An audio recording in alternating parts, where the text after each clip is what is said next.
Good morning, everybody.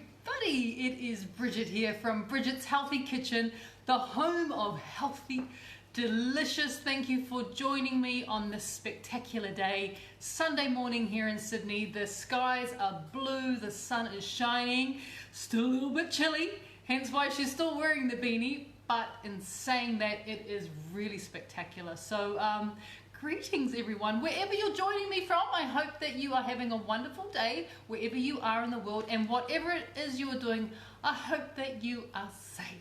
Now, thank you for joining me for this this final episode in our week of bread. We have celebrated healthy bread in a couple of different forms today, and today's our last healthy bread recipe. And I will apologize again to anyone who is joining me who is currently doing the 28-day meal plan. You really dislike me right now. I realize that there is no bread on the 28-day meal plan, but this is one of those recipes that I suggest if you are on the plan, or if you're on, you're thinking about starting the plan. You could have a bit of this bread today, that wouldn't be too bad. But if you are on the plan, this is one of those recipes that you need to print off and keep for later. You are investing in your health, and you're investing in your health by sticking to that plan, because if you follow the plan, it won't fail you. You will achieve some of your goals. If not, for some people, they've achieved all their goals in only 28 days, which is really amazing. But it is quite a crazy and awesome thing that you can still enjoy all this delicious food and be looking after your health and of course your weight at the same time. So today's recipe is, I call it butter bread. There's no butter in it if you're going, don't we do dairy free here? Because of course we do. The type of butter that we're going to be using, that I'm going to be using today, is actually a nut butter. And if you are nut free, I do have some alternatives for you if you don't want to use a nut butter. So this bread makes the most beautiful loaf of bread. You can get 10 to 12 slices out of it because it's really rich and it's lovely and full of good nutritional value, so you don't need a lot goes a long way.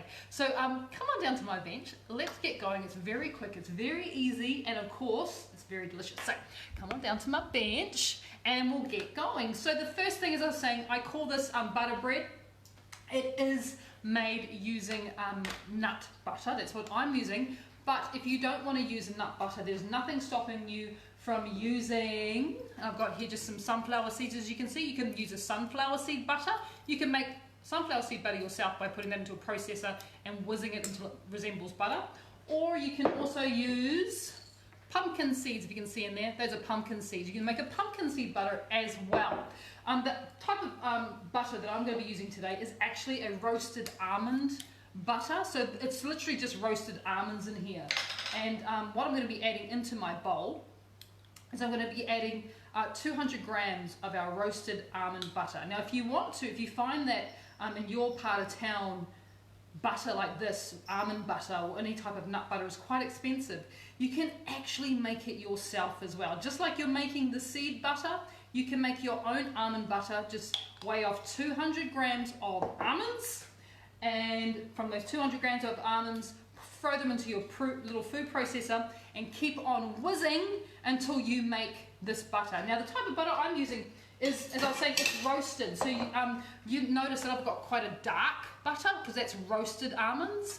You can either dry roast your almonds and get quite a lovely caramelized nutty butter, which is what I've got, or you can use raw almonds and you'll get quite a blonde looking butter. So what you'll notice when the bread cooks is I've got quite a dark loaf only because I'm using roasted nuts. Now if you don't want to use almonds, you can also use walnuts. So there's so many varieties. What I love about this recipe, you could use walnuts, you could use hazelnuts as well, work really well in here. You could use macadamia nuts, even though I know they're quite expensive, the old mac, and they do have quite a high fat content. So my favorite two types of nuts to use in this recipe is either almond nuts or walnuts. Those two are definitely really good for our health. So 200 grams, which is about 7 ounces of my roasted almond butter is in there. I'm also going to add in some eggs, and I've got 4 eggs here. And this recipe is so easy, everything literally goes into a bowl, which isn't hard, of course, just whole eggs go in. I'm using large eggs, also size 7. So those go in there as well. Without the shell, I'm just looking to see, I thought I felt some shell going. It's on my finger. That's okay. You don't want any shell. That would be very nice. All right, so 4 eggs go in there. And as well as that, I'm going to be adding in some of my sweet as fibre syrup, and I'm putting in 2 tablespoons of our fibre syrup. I know a lot of you have received your fibre syrup order this week, especially if you're in Australia.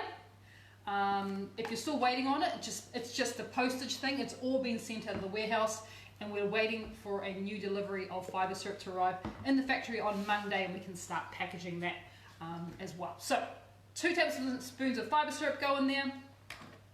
I'm now going to take up my little machine here.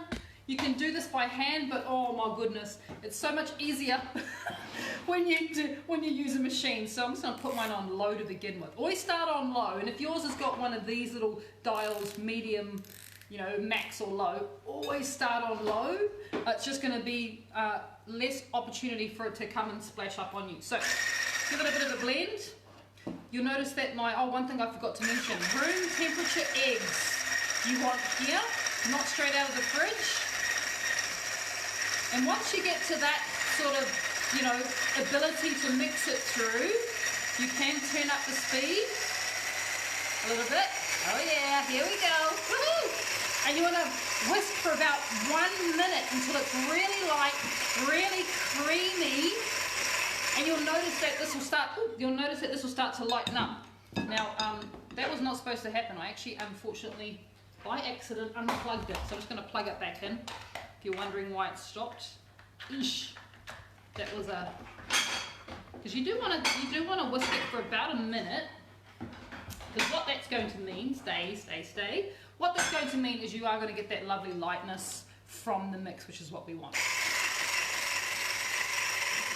And that's why I say use one of these. Because, you know, whisking for a minute with your hands. Oh my gosh. Here we go. And it fell out. It fell out again. And now we've knocked sorry guys, we're having some technical difficulties, as you can see. Mahei's not here to help me. I'm all on my own again.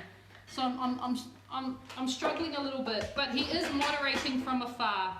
So he is online. If you have any questions, just bear with me. Sorry guys.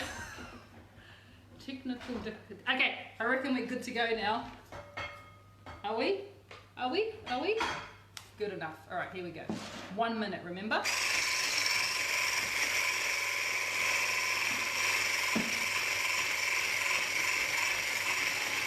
So we're looking for that lightness. We're looking for this to slightly change colour. Because what that means is that eggs have started to get some volume. And we've begun to whisk some air into it, which is probably the most important step here, is getting some volume in our eggs, and of course making sure that that nut butter or seed butter, whatever you use, is really well combined in the mix.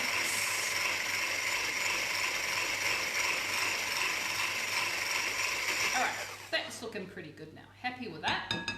So next we're just going to add in the dry ingredients, and there's actually not a lot of dry ingredients. This is probably going to surprise you.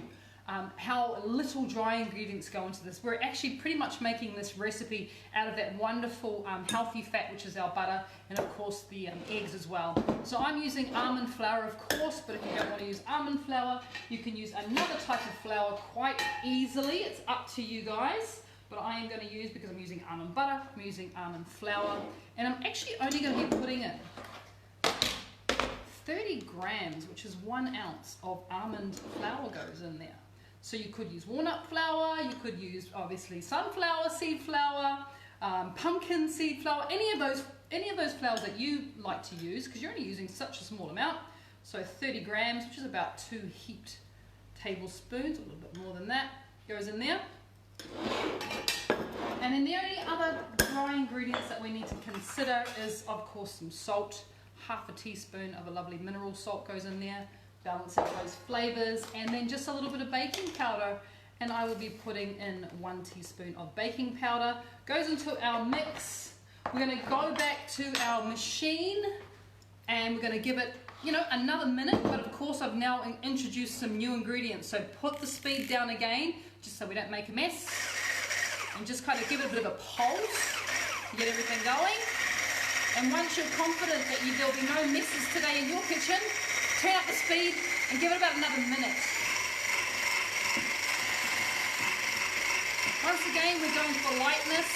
We're still giving the eggs volume, which is going to help our bread to rise as it cooks. But as you can see, there's hardly any ingredients in there. Now, if you're thinking that that is a lot of butter, of nut butter, it's the equivalent of 200 grams of nuts. But if you're wanting to reduce, I just want to show you this before we continue. If you're wanting to reduce down the amount of butter that you put in there, whether it be nut butter or seed butter, here's a little trick for you guys. And the only reason that I have not done it today is because it does develop quite an unusual color. Instead of using all of the butter, what you can do is you can take a really nice ripe avocado, not brown, but really nice inside. Take out all the flesh, weigh off the flesh here, and say if the flesh weighs 100 grams or 3.5 ounces, put that into your mix when the butter goes in, and then only add enough to come up to 200 grams of the butter. So if you've got 100 grams of flesh with your avocado, you can add 100 grams of the butter. But just be aware, the bread does come out a little bit of an unusual color, but not that that's a problem. It tastes delicious with the avocado. And of course, there's so much goodness in the avocado as well. So another little option for you guys, and you know me, I love options. So we're gonna go back to this just for a little bit.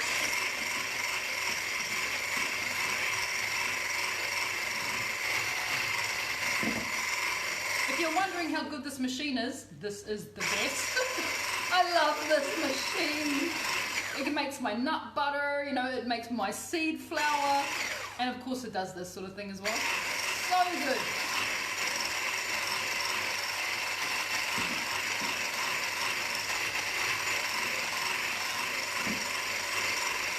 So once again, what you're looking for is a slight change in color as the eggs begin to volumize even more.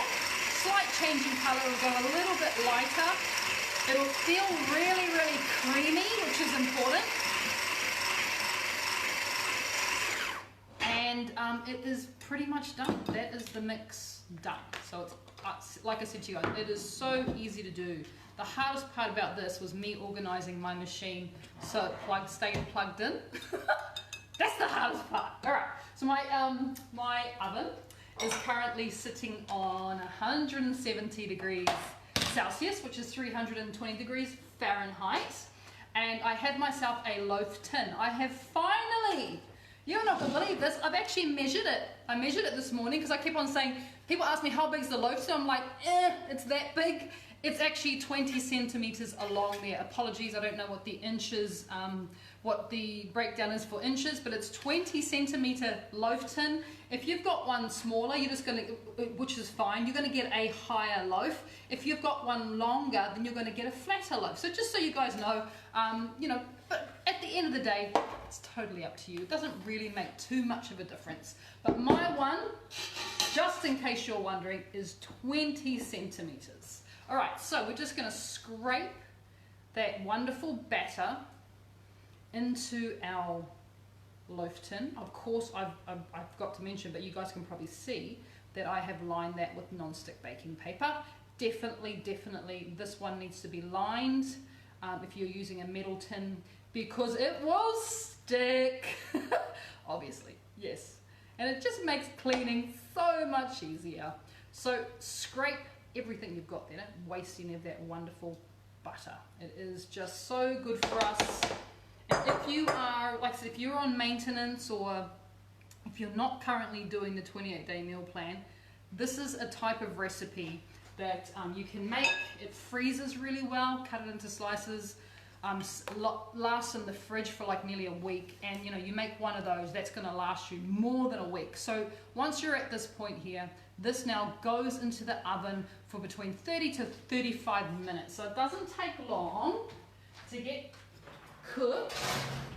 There we go, over to the oven, and then I'll show you about the one that I made this morning. So here it is in all its glory, and it is glorious. Let me just tell you, it is absolutely glorious. I'll put that there out of the way.